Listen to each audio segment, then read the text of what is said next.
नमस्कार, आप देख रहे हैं ग्रेटर जम्मू और मैं हूं आपके साथ नीतू सिंह। अक्सर ऐसा होता था कि जब भी कैंसर जैसी भयंकर बीमारी अगर किसी भी यहाँ के जम्मू कश्मीर के किसी भी इंसान को होती थी तो वो अक्सर बाहर इलाज कराने के लिए जाता था। लेकिन अब बदलाव इतना आ चुका है मेडिकल डिपार्टमेंट में कि अब यही सहूलियत आपको जम्मू कश्मीर में ही मिलेगी। इसी विषय पर हमारे साथ बात करने के लिए मौजूद है डॉक्टर राजीव गुप्ता, जो प्रोफेसर है मेडिकल ऑन्कोलॉजी में। सर, ग्रेटर जम्मू में आपका स्वागत है।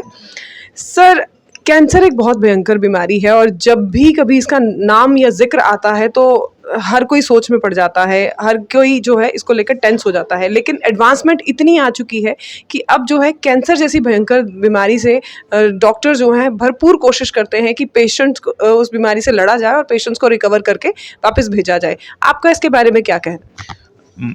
पहले तो ये है कि भयंकर बीमारी ज़रूर है, बट बीमारी तो बीमारी है। टीबी भी है, बाकी बीमारी भी होती हैं, हार्ट अटैक भी आता है लोगों को।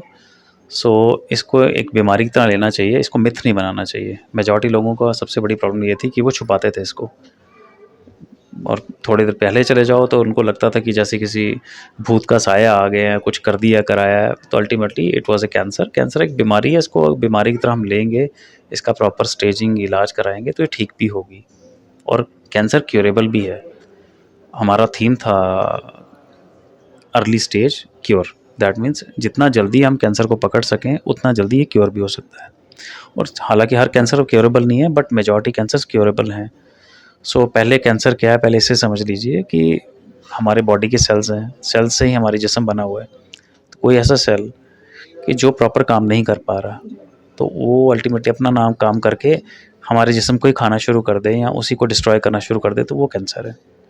मल्टीपल टाइप्स भी हैं, बट मोटे तौर पे हमारी जो ट्रीटमेंट पद्धति है वो ये है, अगर निकाला जा सकता तो निकाल दीजिए, अगर निकल नहीं सकता तो उसे रेडिएशन से डिस्ट्रॉय कर दीजिए, और अगर फैल गया तो उसे कंट्रोल कर लीजिए, जिसे हम दवाइयों से कीमोथेरेपी से कहते हैं।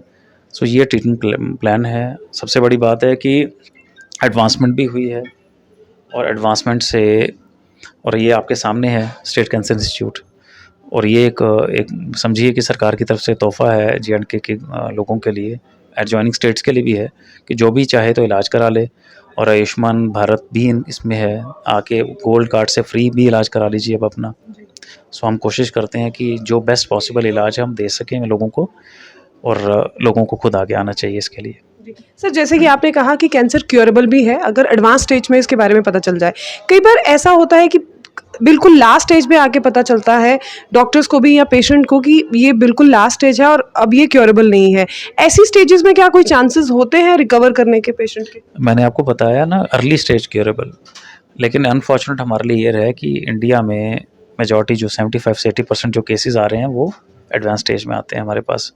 तो उसके लिए कुछ साइन एंड सिम्टम्स हैं, या कुछ ऐसी चीज़ें हैं जो लोगों को समझनी चाहिए। फॉर एग्जांपल, खांसी जो ठीक नहीं हो रही, या खांसी लगातार हो रही है, उसमें खून आ रहा है, और स्पेशली अगर कोई स्मोकर है। तो अमिताभ बच्चन जी की ऐड थी कि अगर 6 हफ्ते से ज़्यादा खांसी है तो उसे टीबी समझिए। तो मैं एक शब्द कहूँगा कि अगर किसी स्मोकर में 6 हफ्ते से ज़्यादा खांसी है और खांसी में बलगम ज़्यादा बन रही है, खून आ रहा है, तो उसे कैंसर भी समझिए। इसी तरह पेट की उल्टियाँ ठीक नहीं हो रही, उल्टी में खून आ रहा है, टट्टियाँ नहीं ठीक हो रही, बार बार जाना पड़ रहा है, सेंस ऑफ इनकम्प्लीट इवैक्यूएशन आता है, कोई मस्सा मोल जिसका कलर बदल रहा है, या जिसमें ब्लीडिंग हो रही है, या मल्टीपल ज़्यादा आ रहे हैं, तो वो भी कैंसर की शिकायत हो सकती है। सडनली वज़न कम हो जाना, भूख ना लगना लगातार, या बहुत से पसीने आने, तो ये भी एक कैंसर की निशानियां हैं।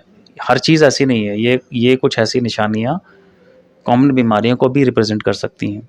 बट अगर ऐसी चीज़ जो अनटूवर्ड है, मतलब आप चले जाएं किसी डॉक्टर के पास, वो दवाई अपनी दे दे और वो ठीक ही ना हो, तो इसका मतलब है अगर वो परसिस्ट कर रही है तो आपको थोड़ा शक तो माइंड में आना चाहिए। और ख़ासकर एडवांस स्टेज की बीमारी है, इंसान जैसे 30-40 के बाद जाता है, 40 ईयर्स के बाद जैसे जाता है, और ऐसे सिम्टम्स अगर लगें और परसिस्ट कर रहे हैं तो डॉक्टर को समझना चाहिए और इन्वेस्टिगेट तो ज़रूर कराइए। इसी तरह बच्चेदानी का जो कैंसर है, सर्वाइकल कैंसर, जिसमें ऑलमोस्ट आप ये मान के चलिए कि दुनिया का 1/4 बर्डन हमारे पास है।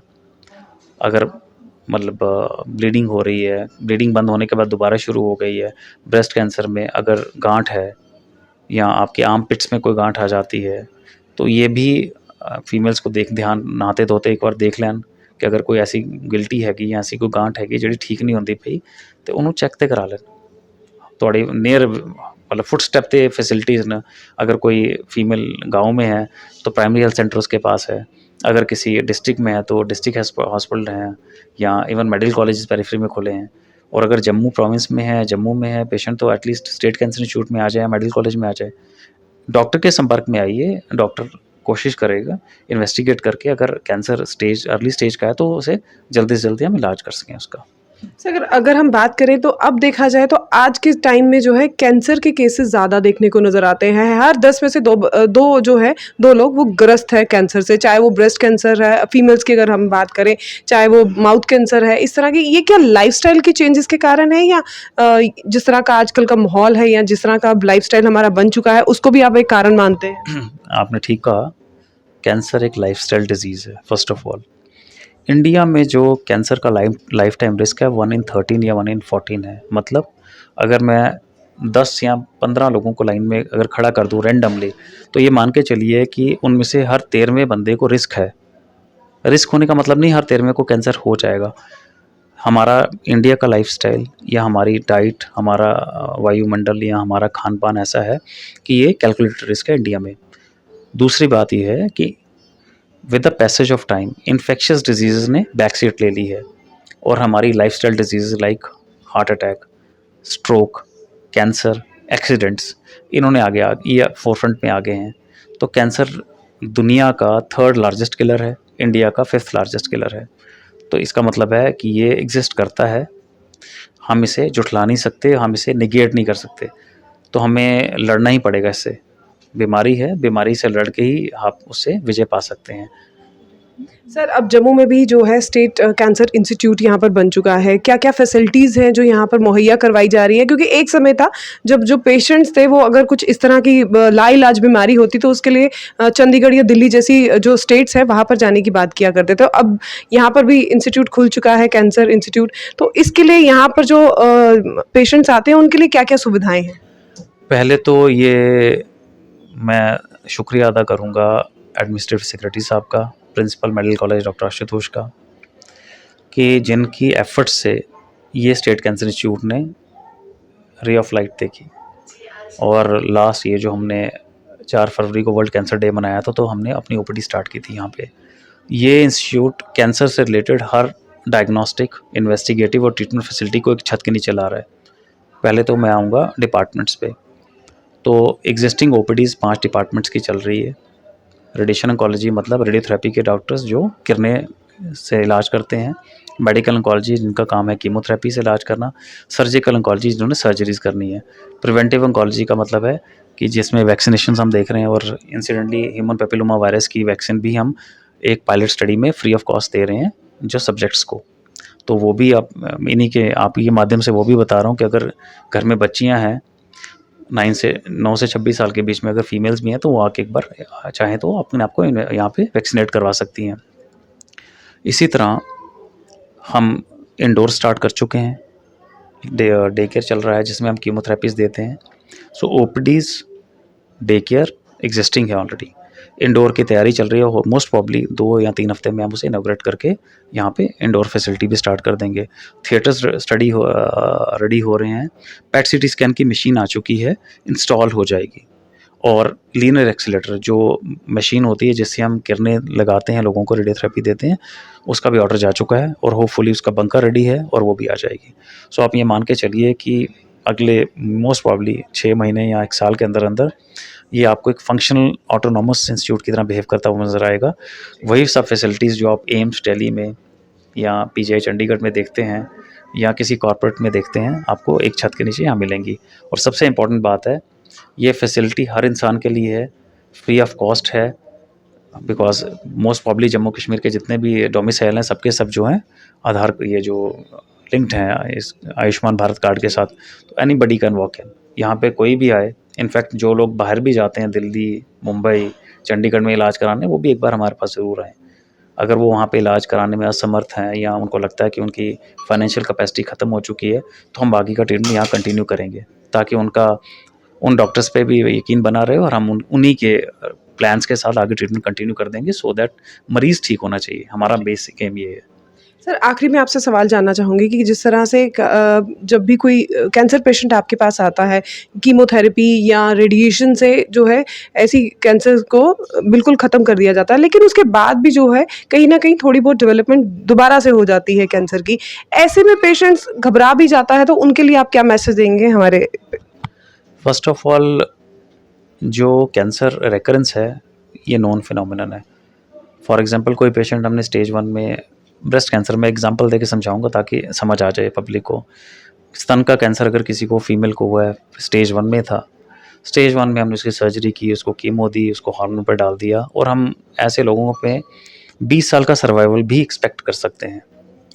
बट स्टेज 1 का मतलब ये नहीं कि उसमें रेकरेंस नहीं हो सकती। तो ये तलवार रेकरेंस की तो लटकी रहती है। सो एक बार जिस पेशेंट में कैंसर हो गया, उसमें सेम वैसा कैंसर वापस आने की संभावना या ऐसा कोई और बॉडी में कैंसर आने की संभावना जनरल पॉपुलेशन से ज़्यादा है, नंबर 1। नंबर 2, ऐसा कोई मरीज़ जिसमें खुद तो कैंसर नहीं हुआ बट उसके first degree relatives, first degree का मतलब होता है भाई बहन, माता पिता, अगर उनमें कैंसर की रहा है तो उनमें भी जनरल पॉपुलेशन से कैंसर होने की संभावना ज़्यादा है। फिर थर्ड, ऐसे लोग जिनके फर्स्ट डिग्री रिलेटिव्स में तो नहीं लेकिन सेकंड डिग्री में रहा है, फॉर एग्जांपल दादा दादी में, बुआ में, मामा में, मतलब जो ब्लड उसमें है, उसमें है, तो उनमें भी संभावना ज़्यादा है। तो मोटे तौर पे आप ये देखो कि जैसे आप मुझे पहले कह रहे थे ना कि हर दूसरे इंसान में आप देखते हो, तो आप मोटे तौर पे ये देखो कि एक जनरल पॉपुलेशन में अगर आप पूछेंगे किसी ना किसी को, तो उनका फर्स्ट डिग्री या सेकंड डिग्री रिलेटिव में किसी ना किसी को कैंसर अगर हुआ है तो उसकी संभावना तो है ही, नंबर 1। ओवर एंड अबव आप ये देखो हमारा लाइफस्टाइल, इंडियन जो खान पान है हमारा, अगर सेडेंटरी लाइफस्टाइल है किसी का, और पॉल्यूशन, एडल्ट्रेशन, ये सब फैक्टर्स भी ऐड कर रहे हैं। तो ये सब चीज़ों के साथ भी तभी इंडिया में कैंसर होने की संभावना या लाइफ टाइम रिस्क भी थोड़ा ज़्यादा है। मैं ये नहीं कहता वेस्टर्न से ज़्यादा है, बट अगर आप जापान से कंपेयर करें या वो लोग जिनमें साफ़ खाना पीना अवेलेबल है, तो कुछ तरह के कैंसर की कमी उनमें कम है लेकिन हमारे में ज़्यादा है। स्पेशली अगर आप देखें हमारा मुंह का, फेफड़े का, स्टमक का, गॉल ब्लैडर का, ये कैंसर ज़्यादा है क्योंकि हमारा खान पान ऐसा है। जी, शुक्रिया सर। ग्रेटर जम्मू के दर्शकों को इतनी इन्फॉर्मेशन देने के लिए धन्यवाद। Thank you. तो ये थे डॉक्टर राजीव गुप्ता हमारे साथ, जिन्होंने हमें बताया कि किस तरह से कैंसर जैसी भयंकर बीमारी का इलाज अब जम्मू में भी मुहैया करवाया जाएगा। आने वाले 6 महीने या साल के अंदर अंदर यहाँ पर जो स्टेट कैंसर इंस्टीट्यूट बनकर तैयार हो जाएगा। अब जो कैंसर पेशेंट्स हैं उन्हें अब बाहरी स्टेट्स में जाने की ज़रूरत नहीं, अब वही इलाज उन्हें यहाँ पर जम्मू में भी उपलब्ध होगा। इसी तरह की अपडेट्स के लिए जुड़े रहिए ग्रेटर जम्मू के साथ। कैमरामैन अजय साडू के साथ मैं नीतू सिंह, ग्रेटर जम्मू के लिए धन्यवाद।